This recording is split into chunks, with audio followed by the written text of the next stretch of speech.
Cette histoire commence en l'an 3972, lorsqu'un homme reçoit une profonde entaille à l'œil gauche. Cela survient après que l'Empire ait envoyé 14 de ses héros, armés de lances, pour éviter une invasion du pays des ténèbres.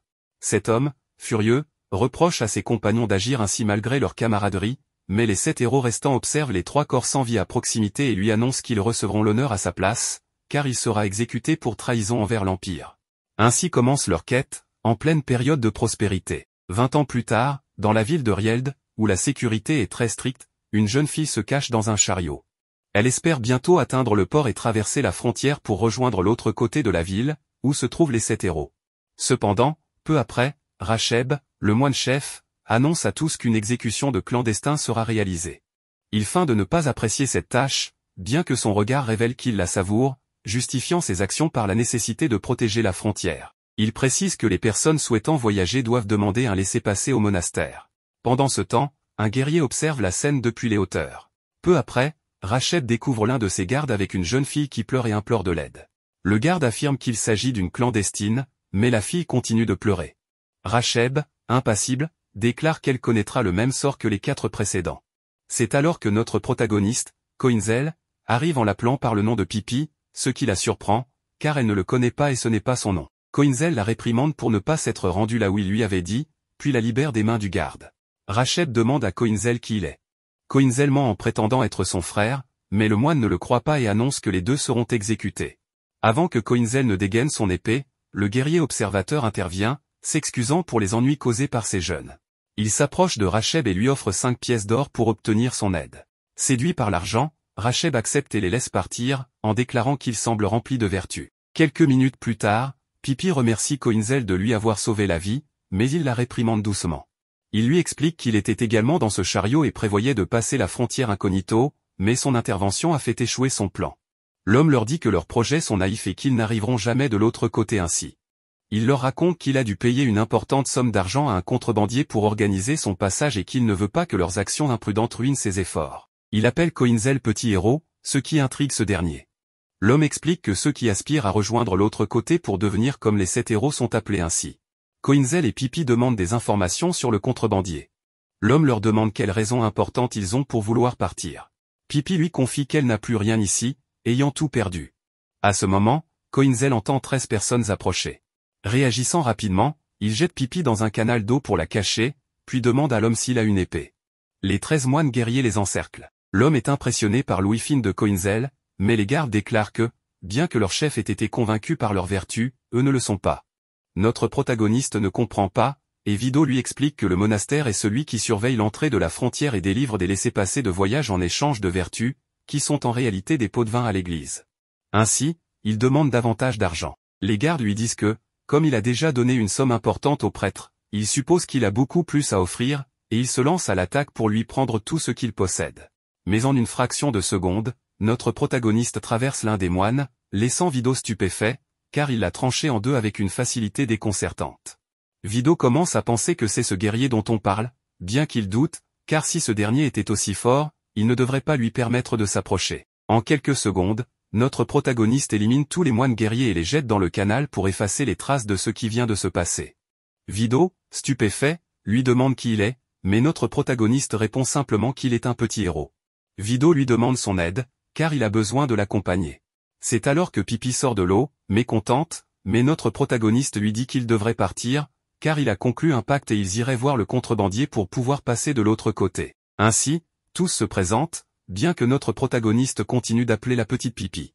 Quelques heures plus tard, ils voyagent par bateau dans la partie souterraine de la ville, où Vido explique que cet endroit a été abandonné et est devenu le foyer de nombreux vagabonds. Ils arrivent dans un bar où notre protagoniste déguste quelques boissons tandis que Vido discute avec la responsable de l'établissement, qui lui dit qu'elle apprécie ses invités, en particulier le garçon, en raison du regard qu'il porte. Mais Vido lui demande un rabais, ce qui déplaît à Althea, car la sécurité devient de plus en plus stricte et il est difficile de faire passer des gens. Cependant, Vido lui explique que tout cela a été fait pour sauver ces jeunes, et elle finit par accepter, demandant à parler à ce jeune homme. Vido appelle Coinzel pour qu'il parle à la contrebandière, et lui demande de ne pas lui contredire. Pendant ce temps, Pipi, habillé comme les employés du lieu, a été changé de vêtements, car ses anciens étaient trop sales. Après quelques minutes, notre protagoniste refuse toujours l'offre que lui propose la femme, mais elle lui explique que s'il n'accepte pas, il ne pourra pas rencontrer les 7 héros, car ceux-ci campent près de la frontière pour réprimer le chaos de la guerre civile. C'est la parfaite occasion pour notre protagoniste. Tandis que Racheb observe le quartier souterrain avec dégoût, les considérant comme des déchets, il attend le moment propice pour exterminer toutes les rats. Quelques minutes plus tard, on vient informer Racheb que les moines guerriers sont là. Au bar, il dit que cet endroit est lié aux contrebandiers, mais Althea répond que ses affaires sont légales et qu'ils ne peuvent pas l'accuser de quoi que ce soit. Cependant, Racheb rit et fait entrer un homme qui affirme qu'il a été envoyé en tant que clandestin grâce à ce lieu. Cela suffit à Racheb, qui ordonne son exécution, ce qui étonne l'homme, car on lui avait promis qu'il serait épargné. Mais Rêve, ne partageant pas cet avis, déclare que personne ne mérite de vivre et ordonne l'exécution de tout le monde, déclenchant ainsi une guerre dans ce lieu. Racheb réussit à attraper Pipi, souriant, car il l'a retrouvée et cette fois, il ne la laissera pas s'en sortir vivante. Mais à ce moment-là, un bateau tombe du plafond, et notre protagoniste, les yeux injectés de sang, élimine plus de la moitié des moines guerriers. Racheb lui dit que retourner sa lame contre eux, c'est aussi la diriger contre Shtemolek, l'un des héros. Mais Koinzel, avec un sourire, répond que c'est justement son objectif. Lorsqu'un moine attaque, il l'élimine rapidement et demande à Pipi comment elle va. Althea lui répond qu'elle va bien, tandis que Racheb prend la fuite du bar. Ils arrivent dans un endroit éloigné, et Racheb, furieux, se demande comment un simple gamin a pu éliminer ces moines guerriers. Mais sachant que si le monastère apprend ce qui s'est passé, il perdra sa position, il ordonne à 2 de ses gardes de déclarer immédiatement la loi martiale. Quelques heures plus tard, Koinzel annonce aux autres qu'il partira quoi qu'il arrive, car il ne peut pas rater ce bateau. Il leur dit de ne pas s'inquiéter, car il profiterait de la belle lune pour leur permettre de fuir. Cette pensée fait ressurgir un souvenir chez Althea, qui décide de l'aider malgré les risques, promettant qu'il y a un chemin que le monastère ne connaît pas et qu'elle les embarquera. Racheb, de son côté, se réjouit, car avec la loi martiale, la chasse recommencera et ils attendront l'arrivée des bateaux. Peu après, Rangzatz arrive, et Racheb lui demande son aide, peu importe le coût, car avec sa force, la mort de chaque moinillon en vaudra la peine. Pendant ce temps, Vido se moque de notre protagoniste pour son état physique, mais il lui répond que la lumière de la lune affaiblit, donc ce n'est pas si mal. Althea explique qu'ils sont loin de la surface, car elle a trouvé cet endroit par accident il y a quelques années, et cela semble être la base d'expériences menées par des magiciens. Elle élimine alors un monstre mineur qui se jette vers elle, effrayant les autres. Notre protagoniste lui dit qu'elle est très habile avec l'épée, mais Althea les conduit à un couloir qui mène à un espace plus grand, qui les mènera jusqu'au bateau. Cependant, un monstre gigantesque apparaît soudainement, effrayant immédiatement Althea, car c'est le même monstre qu'il y a 3 ans. Notre protagoniste ne perd pas de temps et attaque immédiatement, excitant Althea, car avec lui, il pourrait peut-être le vaincre. Cependant, l'attaque de Koinzel ne fait pas grand-chose, le monstre le soumet et l'écrase contre le plafond, brisant une partie de celui-ci, laissant Koinzel complètement inconscient. Cela fait pleurer Althea, car il n'y a plus d'échappatoire, mais Vido remarque le bateau passer et demande combien de temps ils ont. Althea répond que ce n'est pas suffisant pour arriver, et que son plan a échoué. Juste à ce moment, Pipi se réveille, confuse et ne sachant pas où elle se trouve. En voyant le monstre, elle a peur et demande ce qu'il est advenu de Koinzel. Althea lui explique qu'il est mort et que tout le monde ici mourra aussi. Vido n'est pas d'accord, et avec son arme, il attaque le monstre, reprochant à Althea d'être trop faible. Il lui dit que si elle veut abandonner, elle peut le faire, mais lui, il ne le fera pas. Grâce à son disque, il parvient à faire tomber le monstre, mais il n'a pas le temps de le vaincre. Lorsqu'ils sont attaqués à nouveau, Vido prend Pipi et avec son disque, parvient à fissurer le monstre. Il est ravi, car l'attaque de Koinzel a affaibli la créature. Mais il est attiré par le monstre, qui le lance contre un mur. C'est alors qu'Althea intervient et empêche Pipi de tomber. Vido, gisant au sol, regrette de ne pas pouvoir faire plus, mais remarque une lumière là où se trouvait Koinzel. Alors que le monstre s'apprête à attaquer Althea, notre protagoniste apparaît au-dessus de sa tête, la remerciant d'avoir amélioré la ventilation. Il esquive une attaque et d'un seul coup, traverse complètement la tête du monstre, le fendant en deux et le tuant instantanément. Le monstre tombe au sol, mort. Notre protagoniste demande à Vido de se relever, car ils n'ont plus de temps à perdre. L'homme, un peu douloureux, se relève, et alors qu'il parle de la suite, notre protagoniste détecte quelque chose. Une explosion les projette à plusieurs mètres.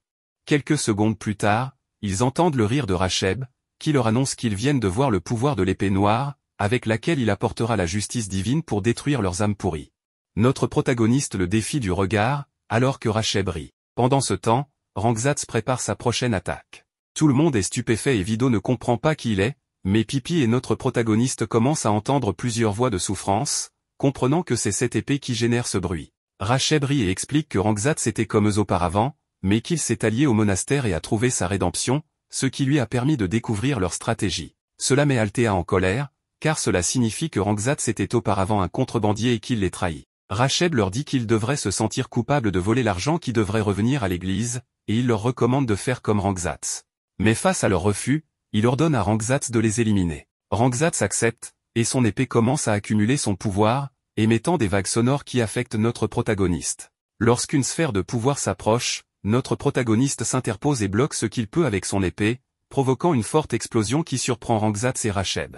Notre protagoniste, épuisé et en pleurs, ordonne à Rangzatz de ne plus utiliser cette épée, ce qui fait rire encore plus le prêtre, car il découvre le pouvoir de l'épée noire. Cependant, Pipi déclare qu'elle entend aussi la voix. Althea ne comprend pas, et Pipi explique que le pouvoir de l'épée provient en réalité de cette fée attachée à l'épée, et que sa voix de souffrance est ce qui génère ces vagues de pouvoir. Racheb rit encore, affirmant qu'ils seront réduits en poussière, tandis que Rangzatz range son épée et se tourne pour partir. Le prêtre lui demande ce qu'il fait, et Rangzatz répond qu'il a déjà rempli sa promesse et qu'il ne montera pas sur le navire. Tout ce qu'il fera en plus devra être payé. Dans son esprit, il pense que ce garçon a coupé son attaque en deux. Racheb, avalant sa fierté, accepte de le payer davantage mais exige qu'il les frappe une fois de plus. Rangzatz accepte, charge son épée à nouveau et lance une attaque encore plus puissante. Notre protagoniste tente de l'arrêter mais n'a pas assez de force, et l'explosion le frappe, détruisant une partie des lieux et l'envoyant voler dans un trou qui semble sans fond. Racheb rit avec plaisir, tandis que Rangzatz pense qu'il ne s'attendait pas à revoir Althea après tout ce temps.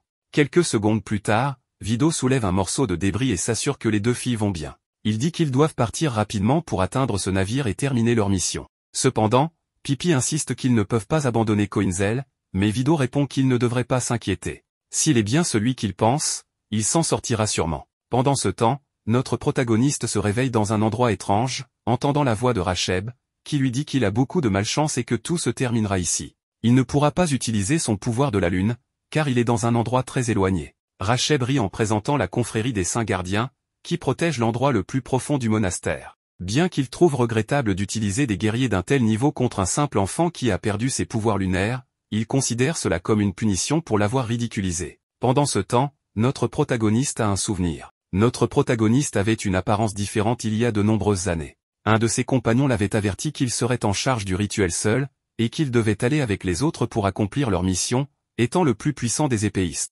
Erniak explose de magie quelques secondes plus tard, tandis que Racheb ordonne à ses gardes de déchirer immédiatement notre protagoniste en morceaux. Celui-ci ne bouge pas jusqu'aux derniers instants et, avec un mouvement dans les airs, il attaque, légèrement surpris qu'un des guerriers ait bloqué son coup. Les guerriers eux-mêmes se demandent qui il est, car ce mouvement est impossible pour un humain ordinaire. Mais Racheb leur explique qu'il l'a amené pour qu'ils ne s'ennuient pas avec les autres et puissent faire tout ce qu'ils veulent sans tenue. Les guerriers attaquent sans pitié, mais notre protagoniste les esquive et déclare qu'il n'a pas de temps à perdre à les combattre. Racheb commence à fuir en voyant qu'il est poursuivi et ordonne à ses gardes de l'éliminer. Cependant, il finit par tomber, et notre protagoniste s'approche en déclarant que c'est l'endroit. Il place son épée au sol, un pouvoir l'entoure, commençant à brûler et détruire tous les guerriers qui le poursuivaient. Après quelques secondes, seul notre protagoniste et les restes des gardes demeurent. Le prêtre, choqué, le traite de monstre et ne comprend pas comment il connaît un piège que personne ne connaissait. Notre protagoniste avoue qu'il est déjà passé par cet endroit dans le passé, se souvenant comment son maître, Erniak, lui avait expliqué qu'ils avaient repris cette forteresse. Cependant, elle contenait trop de cercles magiques et de pièges, et il avait dû tout mémoriser. Notre protagoniste dit à Racheb qu'il sait ce qui se cache derrière les portes et le jette à l'intérieur. Avançant, il est confronté à Abad, le grand prêtre, qui lui dit qu'il ne peut pas être là, car c'est l'endroit le plus sacré du monastère. Même les 7 héros n'entrent pas dans cet endroit. Mais notre protagoniste l'ignore et continue d'avancer, tandis qu'Abad poursuit en disant que l'assistant était là il y a 23 ans. Les héros, avec Erniak, avaient créé les lances qui protègent le territoire. Notre protagoniste, rempli de colère, ordonne à Abad de se taire, outré qu'on appelle Erniak un simple assistant des héros, lui qui avait donné sa vie pour ce sort. Abad ne comprend pas qui est ce garçon et ce qu'il fait là, réprimandant Racheb pour cette erreur. Il ordonne à notre protagoniste de ne pas aller plus loin. Ce dernier atteint le centre de tout, où il remarque le visage pétrifié de son compagnon Erniak. Il lui dit qu'il est revenu après de nombreuses années et avec une apparence différente, mais qu'il est là à nouveau. Abad se met alors à raconter l'histoire de ce qui s'est passé. Il y a 23 ans, les 7 héros étaient dans cet endroit, qui était alors un champ de bataille. Ils avancèrent avec leurs 7 compagnons, parmi lesquels figuraient les 4 lances de la trahison, éliminés par les 7 héros pour s'être alliés à l'ennemi. Cependant, Les 7 héros ne purent quitter ces terres, mais ils créèrent au moins un grand mur pour protéger le territoire. Notre protagoniste se souvient de l'année 3969, lorsque les autres n'étaient pas d'accord avec Erniak, car ils devaient accomplir leur mission. Mais notre protagoniste accepta de suivre son compagnon et demanda aux autres d'avancer, promettant qu'il les rejoindrait après avoir rempli leur mission. Il fit la promesse qu'ils achèveraient cette mission et reviendraient tous vivants, fixant du regard Landgrave. Mais Abad lui dit qu'à cette époque, il n'était qu'un simple marchand qui a vu le pouvoir émerger de cet endroit, comment les 1000 lances ont été forgées. Il a compris la puissance qui s'y trouvait et a créé ce monastère pour protéger cet endroit. Par cet acte, le héros légendaire, Landgrave Stemwolek,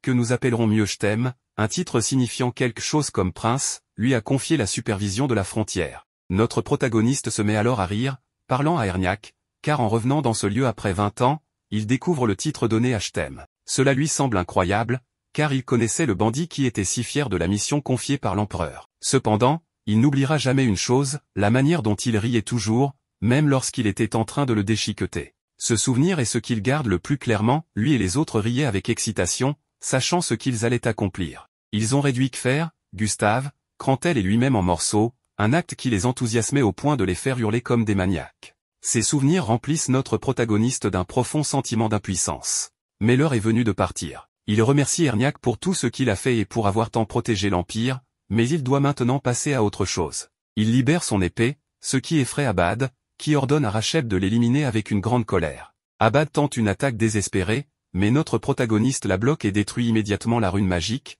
s'excusant auprès de son compagnon. Une grande explosion commence alors à illuminer les lieux. Pendant ce temps, Vido constate que le navire leur a échappé et qu'ils sont entourés par les gardes du monastère. Ils n'ont aucune échappatoire. Mais à cet instant, un énorme rugissement se fait entendre, et ils voient le monastère s'effondrer, ainsi que le mur des lances de pierre disparaître. Racheb utilise même Abad comme bouclier. Les gardes, terrifiés par ce qui pourrait arriver, prennent la fuite, tandis que des centaines de personnes commencent à franchir la frontière, n'ayant plus rien pour les en empêcher. Notre protagoniste quitte les lieux, observant tout ce qui s'est passé et assimilant les événements. Il se rappelle cette nuit où il est arrivé avec Erniak à cet endroit. Erniak lui avait dit qu'il ne pouvait pas retourner avec lui, car il y avait une forte probabilité que le cercle magique piégé dans cet endroit les retienne. Il espérait que la mission serait accomplie avec les 12 autres héros et qu'un jour, il reviendrait en ce lieu. Maintenant, notre protagoniste exprime des regrets envers son ami pour ne pas avoir pu tenir cette promesse. Cependant, il jure qu'il prendra sa revanche sur les 7 héros et espère qu'Erniak pourra enfin reposer en paix. Pendant ce temps, Rangzatz observe tout ce qui se passe. Racheb lui demande de l'aide, car avec la mort de Abad, il deviendrait le maître du monastère. Mais une foule en colère arrive, décidée à en finir avec Racheb. Rangzatz, de son côté, déclare simplement qu'il doit maintenant trouver quelqu'un pour lui donner du travail. Vido, quant à lui, réussit à voler un navire appartenant aux gardes du monastère. Avec les filles, ils quittent cet endroit dans l'intention de rejoindre leur propre navire. Althea remarque que les affaires de contrebande sont désormais terminées, tandis que Pépi se demande où pourrait bien être Coinzel. À ce moment-là, un wyvern vole à côté d'elle, et elle réalise qu'il s'agit de notre protagoniste. Pendant ce temps, les 7 héros observent la destruction du mur. Les habitants de l'endroit, d'abord remplis de peur, retrouvent espoir en voyant les 7 héros, convaincus qu'ils les protégeront. Ces héros sont les légendaires protecteurs du royaume, après tout. Les habitants commencent à les acclamer, bien que les héros eux-mêmes ne réagissent pas. Stem, en revanche, essaie de cacher sa peur, incapable de comprendre pourquoi le ciel semble si sombre. La prêtresse fixait les lunes jumelles suspendues dans le ciel. Leur alignement étrange projetait une lueur pâle sur la terre. Des larmes coulaient sur son visage alors qu'elle murmurait ses craintes, cet alignement annonçait un funeste présage, prédisant un avenir sombre et turbulent. Au loin, Coinzel chevauchait son dragon volé, ses ailes fendillant l'air alors qu'il approchait de la cité des 7 héros. Sa détermination brûlait comme une flamme. Son voyage fut interrompu lorsqu'un immense vaisseau aérien apparut au-dessus de lui, tentant de le percuter. Bien que le navire ait raté sa cible, 2 des 7 héros décochèrent des flèches avec une précision mortelle, frappant Coinzel et le faisant s'écraser au sol avec son dragon. Malgré ses blessures, Coinzel se releva, fixant son regard sur la forteresse des 7 héros. Rien ne pourrait l'empêcher d'y entrer. Les 7 héros sortirent du grand château, leur présence imposante captivant l'instant. En apercevant Glenn, la rage envahit Coinzel. Les souvenirs de trahison le submergèrent, et il se précipita vers Glenn. Avant qu'il ne puisse l'atteindre, l'un des héros utilisa ses pouvoirs pour l'immobiliser. Paralysé, Coinzel lutta en vain tandis que les autres guerriers descendaient pour l'attacher solidement avec des cordes, le rendant complètement impuissant. Les citoyens de la ville, témoins de la scène, éclatèrent de colère, exigeant que Glenn tue Coinzel. Glenn calma la foule d'une voix calme mais autoritaire. Il expliqua qu'il ne tuerait pas ce garçon, supposant que celui-ci avait beaucoup souffert des conditions difficiles frappant leur terre et était venu parce qu'il ne supportait plus la vie derrière les murs. Avec ces mots, Glenn épargna Coinzel et s'éloigna, entouré des autres héros. La foule, émue par la compassion de Glenn, changea de ton et se mit à scander des louanges, le célébrant comme une figure noble et juste. Mais les pensées de Coinzel étaient amères. Il considérait que Glenn cherchait simplement à gagner la faveur du peuple, à devenir le seul roi tout en accusant d'autres de trahison pour cacher la vérité. Son visage trahissait son cœur brisé et son désespoir alors qu'il s'éloignait, les épaules lourdes de chagrin. Alors qu'il errait seul, Coinzel fut soudainement attaqué par une guerrière chevauchant un dragon.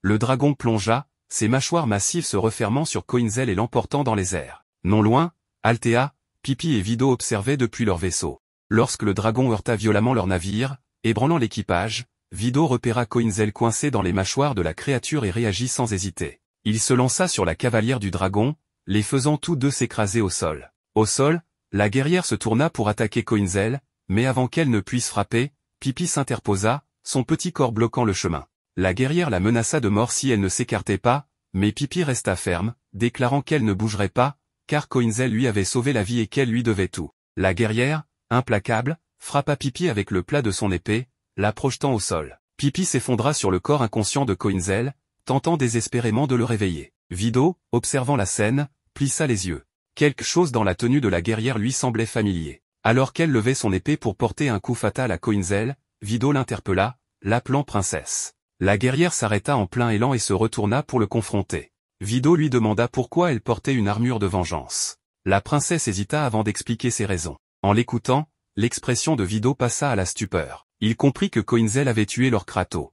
La princesse, serrant fermement son épée, avertit Vido de s'écarter alors qu'elle se préparait à venger la mort de son frère. Sa lame se dirigea vers Pippi, qui protégeait toujours Coinzel de son corps. Juste avant que le coup ne porte, Coinzel reprit conscience et repoussa la lame, sauvant Pippi. La princesse recentra son attention sur Coinzel, mais celui-ci esquiva le coup et contre-attaqua avec un mouvement rapide, détruisant son masque et exposant son visage. Désarmée et vulnérable, la princesse, tremblante, laissa tomber son arme et s'écroula. Coinzel s'effondra également, incapable de continuer. Voyant leur état critique, le groupe décida de conduire Coinzel dans un village voisin pour qu'il puisse se rétablir. Là-bas, l'arrivée du groupe de guerriers provoqua l'inquiétude des villageois. Le chef du village qui se plaint à cause des réfugiés et les malfrats, resta sans voix en voyant le chef des guerriers. Ce dernier le rassura, promettant de protéger le village et d'y maintenir l'ordre. Pippi, tout en se promenant dans le village, rencontra un jeune garçon qui ressemblait étrangement à elle. Il lui attrapa doucement la main et lui demanda son nom. Pippi le fixa, stupéfaite par ses traits. Althea, remarquant l'interaction, accourut et fut également stupéfait par la ressemblance frappante entre le garçon et Pippi. Peu après, la mère du garçon apparut et reconnut Althea. Submergée de gratitude, elle remercia Althea d'avoir aidé sa famille à s'échapper de l'autre côté. Elle expliqua que la vie s'était grandement améliorée sous la protection de l'un des 7 héros. Althea, profondément émue par leur gratitude, se mit à pleurer. Le garçon, Zéphi, invita alors Pippi à se joindre à leurs efforts pour construire un nouveau village pour leur peuple, exprimant son espoir de développer et de créer une communauté solide. Pippi, déchirée par cette invitation, resta indécise quant à sa réponse. Pendant ce temps, Coinzel commença à bouger et entendit la princesse dire à Vido qu'elle devait tuer Coinzel pour venger son frère, Lord Kratos. Elle interrogea la loyauté de Vido, exigeant de savoir pourquoi il soutenait Coinzel au lieu d'appuyer Kratos. Vido répondit calmement, expliquant qu'il n'avait ni haï Lord Kratos ni douté de son leadership, mais qu'il croyait que chercher à se venger ne mènerait à rien. Coinzel, écoutant en silence, finit par intervenir. D'une voix plate et dénuée d'émotion, il leur dit qu'il pouvait le tuer s'il le souhaitait. Jetant son épée au sol, il les invita à mettre fin à ses jours. Vido, furieux des paroles de Coinzel, le frappa au visage. Vido demanda à Coinzel pourquoi il affichait une expression aussi abattue alors qu'il était un guerrier incroyable. Se penchant vers lui, il ajouta fermement que Coinzel avait encore une mission à accomplir, sauver la princesse Sharene, la sœur de Lord Kratos. Vido expliqua qu'il avait été chargé de protéger la princesse Sharene lors d'une mission diplomatique visant à négocier avec une armée voisine. Cependant, la mission avait mal tourné lorsqu'ils furent attaqués par des bandits qui kidnappèrent la princesse. Vido admit son échec et supplia Coinzel, insistant sur le fait que sa force était leur seul espoir de la sauver. Coinzel hésita, sa confiance ébranlée, affirmant qu'il ne pouvait pas accomplir une telle tâche. Vido, imperturbable, lui rappela ses triomphes passés, détruire les prisons, vaincre les rebelles seuls et démanteler les lances de pierre. Vido affirma qu'il ne serait pas brisé par le fait de sauver une princesse et insista que si Coinzel voulait vraiment mourir des mains de la princesse, il devait le faire après avoir sauvé Sharene. La plaidoirie passionnée de Vidot résonna en Coinzel et, après un moment de silence, il finit par accepter. À cet instant, Pippi arriva avec une boisson pour aider Coinzel à retrouver ses forces, exhibant ses nouveaux vêtements que la mère de Zéphie avait confectionnés pour elle. Elle demanda son avis et mentionna l'invitation de Zéphie à rejoindre leur nouveau village, mais assura à Coinzel qu'elle ne le laisserait pas dans son état actuel. Guérampan, le massif guerrier, s'approcha avec une attitude chaleureuse et salua Pippi, qui répondit par un grand sourire et le présenta à Coinzel. Guérampan observa Coinzel un moment, puis déclara qu'il semblait être un jeune homme aimable et résilient. Il reconnut les immenses épreuves traversées par Coinzel et son voyage éprouvant. Non loin, l'expression de Vidot se durcit à la vue de Guérampan, sa colère palpable. Non loin de là, dans une forêt dense, un groupe de bandits retenait plusieurs femmes captives, attendant de les remettre à quelqu'un. Soudain, Zéphie apparut, et l'un des bandits cria qu'il s'agissait encore de ce garçon et qu'il devrait s'en débarrasser. Pendant ce temps, la rage de Vidot atteignit son paroxysme. Sans prévenir, il lança son arme sur Guérampan, entravant les mains du guerrier. Guérampan, pris au dépourvu, demanda calmement la raison de cette attaque soudaine. Vidot, d'une voix tranchante, exigea de savoir où se trouvait la princesse Charène et accusa Guérampan de collaborer avec les bandits. Guérampan nia les accusations, affirmant qu'il n'avait aucune connaissance de ce dont parlait Vidot. La fureur de Vidot ne fit que croître alors qu'il poursuivait ses accusations, affirmant qu'il avait vu les bandits remettre la princesse Charène à Guérampan lorsqu'ils débarquèrent du navire. Guérampan, essayant d'apaiser la situation, suggéra de discuter, mais Vidot refusa de céder. Il accusa Guérampan de prétendre protéger les gens tout en aidant secrètement à l'enlèvement de femmes et d'enfants. Le visage de Guérampan se tordit de douleur et de colère. Il déclara qu'il ne resterait pas là sans rien dire pendant qu'on l'accusait de telles atrocités, insistant sur le fait qu'ils étaient des protecteurs du peuple, tels des anges zélés envoyés pour garder la terre. Vidot se moqua de cette remarque, rétorquant que Guérampan ressemblait davantage à une pieuvre. Guérampan, le visage rouge d'indignation, demandait avec émotion pourquoi on tenait de tels propos envers lui. Des larmes se formaient dans ses yeux alors qu'il brisait les cordes qui liaient ses mains. Au même moment, Zéphie sortit de la forêt, courant vers Guérampan et appelant à l'aide. 3 hommes le poursuivaient de près, mais Guérampan les neutralisa d'un seul coup puissant, laissant Zéphie impressionné. Zéphie le remercia et l'implora de le suivre, affirmant qu'un danger se trouvait plus loin dans la forêt. Avant qu'ils ne puissent avancer, d'autres bandits apparurent, les entourant. Le chef des bandits s'avança d'un pas menaçant, exigeant que le garçon leur soit livré, sous peine de tuer tout le monde. Guérampan, en dégainant son épée avec calme et détermination, se présenta comme le brigadier-chef de l'armée du comte, soldat le plus loyal de Fargo et aux 1000 soldats. Il déclara que personne n'osait semer le trouble sous sa surveillance, à moins de vouloir mourir sous sa lame. Un des bandits murmura nerveusement qu'il s'agissait d'un garde de Fargo, supposé ne servir que les nobles. Le chef des bandits, non impressionné, s'avança avec un sourire en coin, déclarant que si Guérampan servait Fargo, cela rendrait les choses faciles. Il révéla alors une dague portant l'insigne de Fargo. Guérampan, choqué, demanda pourquoi un voleur possédait un tel insigne, réservé aux officiers d'élite, et remarqua que la dague était plus grande que la sienne. Le chef des bandits affirma qu'il ne s'agissait pas d'une erreur, prétendant agir sous les ordres directs de Chtemouelec. Il ajouta que personne ne les toucherait, peu importe leurs actes. Guérampan, incrédule, laissa sa colère éclater en accusant le chef de mentir. Cependant, ce dernier brandit la dague et insista qu'une attaque contre eux reviendrait à désobéir au commandant. Zéphie tremblait, les yeux fixés sur Guérampan, tandis que les bandits se rapprochaient. Guérampan, partagé entre sa loyauté et son sens de la justice, resta silencieux, la tristesse marquant ses traits. 2 bandits avancèrent pour s'emparer de Zéphie, mais avant qu'ils ne puissent le toucher, Coinzel surgit de l'ombre, son épée brillant. En un mouvement rapide, il les abattit, laissant tout le monde stupéfait par son intervention soudaine et décisive. Après avoir tué les bandits, Coinzel ordonne aux autres d'appeler Chtemouelec. Mais les bandits exhibent leur insigne royal, ce qui pousse Coinzel à couper non seulement l'insigne mais aussi la main du porteur. Ce dernier appelle alors Guérampan à l'aide, car il est responsable de la protection de cet insigne. Guérampan refuse d'intervenir, car selon lui, le commandant Fargo n'aurait jamais donné cet insigne à des bandits. Il demande donc la vérité à tout le monde. C'est alors que Fargo arrive, et le bandit lui demande de l'aide. Mais Fargo l'attaque et révèle à tout le monde que cette épée marquée de l'insigne royal lui appartenait à l'origine, mais qu'elle a été volée récemment. Guérampan croit immédiatement Fargo, car il le considère comme un grand frère et lui fait entièrement confiance.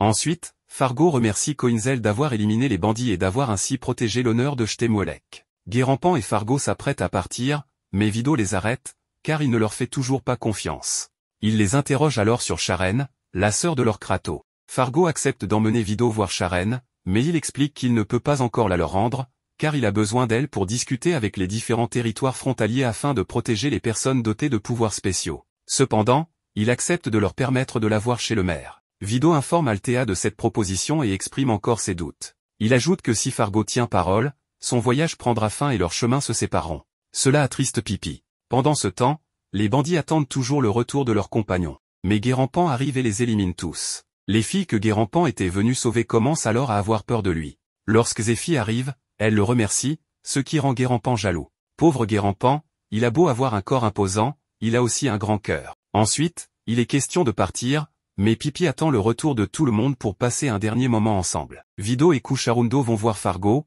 mais ils se retrouvent encerclés par des bandits qui étaient censés être morts. Vido ne comprend pas s'ils ont été ressuscités par magie ou s'ils sont devenus des zombies. On découvre alors que c'est l'œuvre de Fargo, les bandits morts attaquent Vido et Cucharundo. Ils commencent à les découper, mais même après avoir été coupés en morceaux, leur corps libère d'étranges substances, leur permettant de continuer à se battre. Sous la lumière de la lune, l'un des bandits se transforme. Un flashback nous montre Guérampan remerciant Zéphie de lui avoir parlé des bandits. Fargo le remercie aussi, mais en réalité, il méprise les habitants et considère tous ces événements comme un plan orchestré par lui-même. Il insulte Zéphie pour avoir tenté de ruiner ses plans. Zéphie et sa famille s'endorment alors sous leur tente. Pendant ce temps, Coinzel, en regardant la lune, semble très heureux, et des ailes apparaissent soudainement derrière lui. De son côté, Pippi cherche tout le monde et repense à la mort de ses parents. Elle prie pour que Zéphie et sa famille ne subissent aucun malheur, car elle ne veut plus perdre de proches. Elle décide alors de partir vivre avec eux dans leur nouveau village.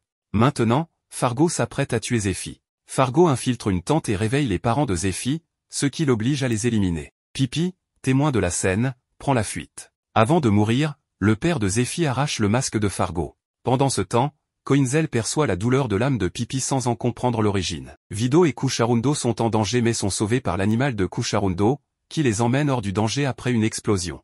Guérampan, qui observe la scène, est confus sur la situation. Fargo tente d'assassiner Zéphie, mais Pippi intervient courageusement pour le sauver, lui rappelant qu'il était venu pour aider leur village. Fargo révèle alors qu'il leur a menti et qu'ils sont tous des idiots de lui avoir fait confiance. Brisé, Pippi attaque Fargo, mais il la repousse violemment. Pour la tourmenter davantage, il transforme les parents de Zéphie en zombies. Pippi hurle d'horreur, réveillant Zéphie, qui se retrouve attaquée par ses parents zombifiés. Alors que les zombies attaquent Pippi, Coinzel intervient pour la sauver. Pippi supplie Coinzel d'arrêter tout cela. Coinzel active alors son pouvoir, invoquant 4 épées de ses mains, ce qui effraie Fargo. Coinzel élimine les parents zombifiés de Zéphie. Terrifié, Fargo supplie Coinzel de l'épargner, mais Coinzel lui tranche le bras droit. Cucharundo ne comprend pas la puissance de Coinzel, tandis que Vido réalise qu'il est l'homme à l'épée noire. Coinzel s'excuse auprès des parents de Zéphie avant de les anéantir définitivement. Fargo traite Coinzel de monstre, mais ce dernier lui rappelle qu'à cause de lui, des innocents ont été transformés en zombies et qu'il a trahi ceux qui lui faisaient confiance.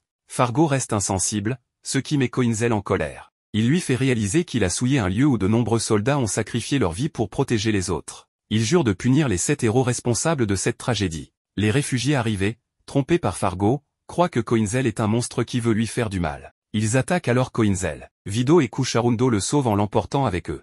Coinzel les remercie et affirme qu'il a encore une mission à accomplir, ce qui signifie qu'il ne peut pas mourir maintenant. Pippi tente de révéler la vérité aux réfugiés, Coinzel les a protégés tandis que Fargo a tué les parents de Zéphie. Mais personne ne la croit, car Fargo les a trompés depuis le début, et l'apparence de Coinzel leur inspire la peur. Plus tard, Cucharundo, réalisant son erreur, s'excuse auprès de Coinzel pour l'avoir attaqué alors qu'il avait en réalité aidé son frère. Coinzel accepte ses excuses, et Cucharundo éclate en sanglots. Des membres de la garde privée se rendent auprès de Chtemolek pour l'informer de ce qu'a fait ce semi-humain, ayant découvert qu'il tente d'éliminer les 7 héros. Cependant, Chtemolek leur dit qu'il n'était pas nécessaire de l'appeler pour une affaire aussi insignifiante, car ce ne serait pas la première fois que cela arrive. Après tout, c'est précisément pour cela que les gardes et les habitants du village sont là pour protéger le château. Il ne compte même plus le nombre d'attaques qui ont eu lieu depuis qu'il est le comte. Il fait totalement confiance aux défenses et aux soldats du château, et même aux villageois qui seraient prêts à donner leur vie pour lui, l'un des 7 héros. Cette déclaration choque les gardes,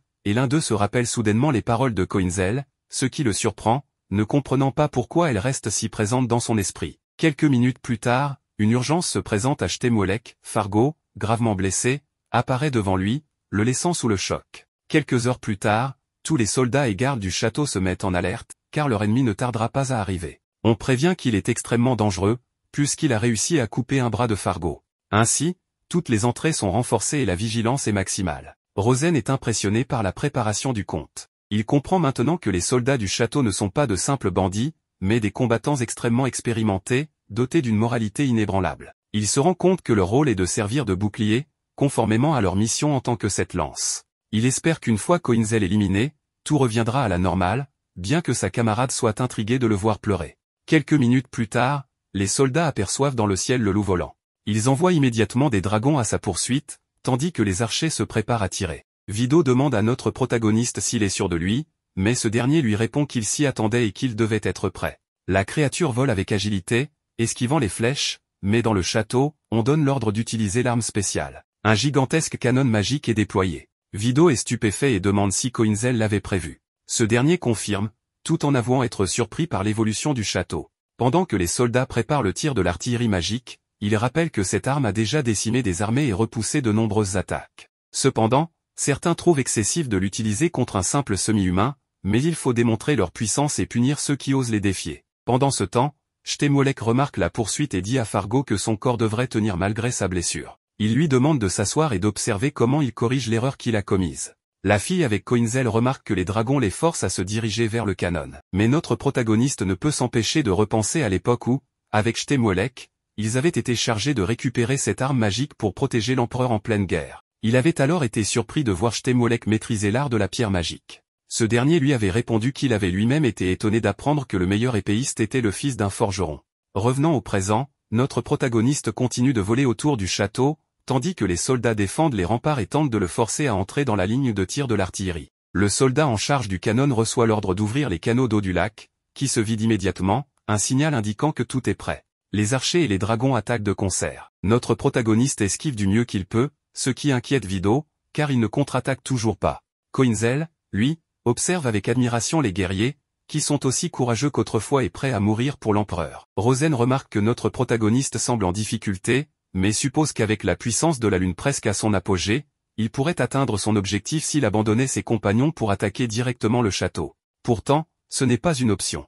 Le canon est prêt à tirer. Alors que notre protagoniste approche, il s'arrête soudainement face à l'arme, se tourne et libère ses armes. Voyant les dragons le poursuivre, il est impressionné par la détermination des soldats. Au même instant, Shtemolek, excité, annonce que leur armée va démontrer sa puissance en anéantissant leur ennemi.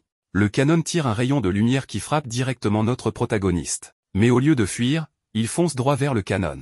Les soldats sont stupéfaits. Le canon s'illumine intensément, aveuglant certains d'entre eux. Lorsque la lumière disparaît, ils réalisent que le loup continue d'avancer. Ils ne comprennent pas ce qui s'est passé et le poursuivent, mais constatent que personne ne le monte. Rosen éclate de rire, émerveillé, Coinzel a réussi à détruire le canon sans être affecté par son tir. Il s'est infiltré dans le château sans verser une seule goutte de sang. Le chaos s'empare du château alors que les soldats se lancent à la recherche de l'intrus. Shtemolek, quant à lui, est sous le choc, incapable de comprendre ce qui vient de se passer. Pendant ce temps, notre protagoniste et ses compagnons avancent par un canal souterrain. Vido ne comprend toujours pas ce qui s'est passé, et notre protagoniste lui explique que c'était son plan depuis le début. Il savait que la magie noire de la fée transformerait le tir du canon en eau, leur permettant d'accéder à ce passage secret, inconnu même des soldats. Vido se demande comment il peut être au courant d'un tel passage. Quelques instants plus tard, ils arrivent dans un couloir où notre protagoniste est surpris de voir Guérampan, tout aussi étonné de le trouver là. Seuls les plus proches de Shtemolek connaissent ce passage secret. Vido et la fille demandent alors des nouvelles de Fargo et de la princesse, mais notre protagoniste leur dit qu'ils doivent voir Shtemolek, et qu'ils devraient les laisser passer. Cependant, Guérampan leur répond que ni son frère ni le comte ne sont au château, car au bout de ce couloir, il n'y a qu'un sanctuaire auquel seul son frère et Shtemolek ont accès. Notre protagoniste ne comprend pas pourquoi Fargo leur dit cela, puisqu'il fait partie de l'armée du comte. C'est alors que Guérampan confesse qu'il a vu quelque chose d'horrible cette nuit-là, il a découvert la forme monstrueuse de son frère ainsi que les véritables plans du comte. Il comprend maintenant qu'il a été manipulé tout ce temps, fier d'une mission dont il n'était en réalité qu'un simple pion. Il se sent coupable d'avoir lui-même amené la princesse dans ce sanctuaire. Furieux, Vido attrape Guérampan par le col et lui demande ce qu'il a fait. En larmes, ce dernier admet sa faute, il ne savait rien de tout cela. Il est venu ici pour comprendre l'étendue de ses erreurs et payer pour ses fautes. Notre protagoniste intervient avant que Vido ne lui fasse du mal. Il admet qu'il ne sait pas lire parfaitement les intentions des gens, mais quelque chose lui dit que Guérampan ne ment pas. Il lui demande alors de les guider jusqu'à Fargo et Shtemolek. Pendant ce temps, ces derniers se trouvent déjà dans le sanctuaire. Shtemolek prévient Fargo que si la situation s'aggrave, il devra agir. Après tout, il possède ce pouvoir pour une raison. Quelques instants plus tard, Guérampan arrive à l'entrée du sanctuaire, prétendant amener quelques jeunes filles spéciales. Le garde les observe, surpris de voir notre protagoniste déguisé. En effet, quelques minutes auparavant, Guérampan les avait tous déguisés, expliquant que c'était la meilleure option. Il leur avait révélé qu'il transportait régulièrement des semi-humaines aux prêtres, bien qu'il ignore leur sort exact. Selon les rumeurs, on leur retirait le sang noir avant de les envoyer vivre ailleurs en paix. Guérampan insiste pour remettre lui-même ces jeunes filles à Fargo et demande qu'on le fasse appeler. Un moment plus tard, Fargo arrive, encore affaibli par ses blessures. Il se montre surpris que Guérampan l'ait fait appeler, car d'habitude, il lui laisse simplement les filles. Mais cette fois, Guérampan lui demande de lui montrer la vérité. Il veut savoir en quoi il a participé, quelles atrocités ont été commises. Fargo ne comprend pas l'attitude de son frère, jusqu'à ce que Guérampan, furieux, lui révèle qu'il l'a vu cette nuit-là. Il a vu de ses propres yeux comment Fargo a tué les parents de Zéphi et les a transformés en monstres. Il réalise maintenant que Fargo lui a menti depuis le début et exige la vérité. Mais contre toute attente, Fargo se contente de sourire. Il comprend maintenant pourquoi son frère agit ainsi. Il explique alors qu'il protégeait en réalité certaines semi-humaines cette nuit-là et qu'il a dû éliminer des infiltrés qui tentaient d'attaquer les 7 héros. C'est pour cela qu'il a utilisé son pouvoir, un pouvoir qui lui a été implanté lorsqu'il était enfant par un homme maléfique qui a expérimenté sur lui. Il cache ce secret au comte, car il est inconcevable qu'un de ces hommes possède une magie du royaume obscur. Il n'a utilisé ce pouvoir que pour sauver des vies innocentes. Guérampan est bouleversé, alors que notre protagoniste et les autres savent qu'il ment effrontément. Pourtant, en larmes, Guérampan choisit de croire en son frère. Il lui demande s'il peut encore lui faire confiance, et Fargo lui répond que oui. Il le remercie même d'avoir toujours accompli sa mission, ajoutant qu'ils parleront plus tard d'une mission spéciale que leur a confiée le comte. Guérampan, soulagé, se retourne vers les autres et leur demande s'il compte aussi s'excuser pour l'avoir jugé à tort. Mais c'est alors que Fargo se fige, reconnaissant notre protagoniste. Guérampan tente d'expliquer la situation, mais un pouvoir sombre le transperce soudainement. Fargo, furieux, lui demande s'il a amené des intrus jusqu'au sanctuaire. Il le transperce encore davantage avec sa magie, affirmant qu'il n'a plus besoin de lui. Alors qu'il s'apprête à l'achever, notre protagoniste intervient et bloque l'attaque, se jetant sur Fargo.